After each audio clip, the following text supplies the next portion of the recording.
Hello friends, KSR academy commerce institute के YouTube channel पर एक बार फिर से आपका हार्दिक स्वागत है।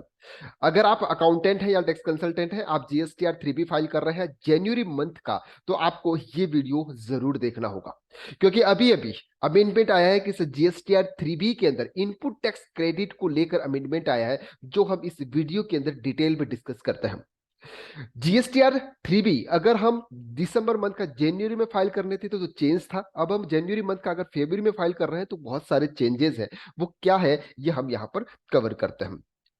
जीएसटीआर 3B फाइलिंग में जो भी हमारा जीएसटीआर 2B के हिसाब से जो डेटा आता है, जीएसटीआर 2B मतलब यह है कि सामने वाली पार्टी जिससे हमने गुड्स परचेज किया है वो उसके जीएसटीआर 1 के अंदर शो करती है, वो हमारे जीएसटीआर 2B के अंदर दिखता है।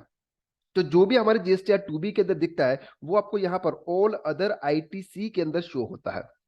All other ITC supply from registered person, जैसे ये हमारा अमाउंट अब आपको सेंट्रल स्टेट दिख रहा है। ये आपके जीएसटीआर 3B के 4A5 नंबर के टेबल में जाकर शो होगा। लेकिन पहले क्या था, जीएसटीआर 3B के अंदर अगर हम कोई भी क्रेडिट नोट आता था, क्रेडिट नोट का मतलब होता है कि अगर हमने किसी पर्सन को परचेज रिटर्न किया हुआ, यानी कि हमने क्या किया, वो परचेज रिटर्न, तो सामने वाला हमको क्या देता था, क्रेडिट नोट। तो हमारे लिए क्रेडिट नोट का मतलब होता था परचेज रिटर्न। तो हमने जो कुछ भी परचेज रिटर्न किया हुआ है उसका आईटीसी हमें रिवर्स करना होता था। तो वो आईटीसी की डिटेल्स आपको यहां पर देनी होती थी। मतलब क्या है कि यहां पर ये जो आईटीसी है, ये आईटीसी आपके परचेज का आईटीसी है, और ये जो आईटीसी यहां पर था, ये आईटीसी आपका रिवर्स का आईटीसी था। मतलब जब आपने गुड्स रिटर्न किया तो उसका आईटीसी आपको माइनस करना था। तो ये आईटीसी देने से हमारे जीएसटीआर 9 के ऊपर बहुत ज्यादा इफेक्ट आ रहा था। वहां पर हमारे जो डेटा थे वो प्रॉपर तरीके से मैच नहीं कर रहे थे। तो अभी अभी जीएसटी में अमेंडमेंट दिया, वो ये दिया कि अगर आप जीएसटीआर 3B के अंदर जाएंगे, जीएसटीआर 3B के अंदर अगर हम जाते हैं, तो जीएसटीआर 3B के अंदर अगर आप फाइल करोगे तो वहां पर आपको आईटीसी के अंदर आपको एक कॉलम दिख जाएगा। उस कॉलम में सिंपल आपकी जो भी नेट आईटीसी है वो आपको वहां पर एंटर करनी होगी। तो हम जनवरी मंथ के रिटर्न में चले जाते हैं। ये हमारा जीएसटीआर 3B जो हमारी 22/2023 की लास्ट डेट है। हम नीड रिटर्न फाइल नहीं कर रहे हैं, इसलिए नो के ऑप्शन पे क्लिक करेंगे। यहां पे सर, यहां पे है एलिजिबल आईटीसी।